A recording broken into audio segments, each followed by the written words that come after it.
ตกรินรินหอมกลิ่นดินถูกไอฝนจากบ้านนามาดน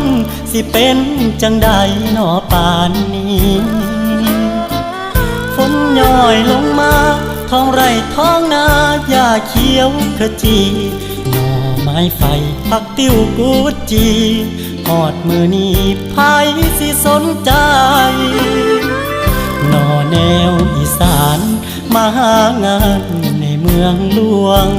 เสียงโชคเดินตามดวงเหมือนแมงระงำบินต่ำแสงไฟ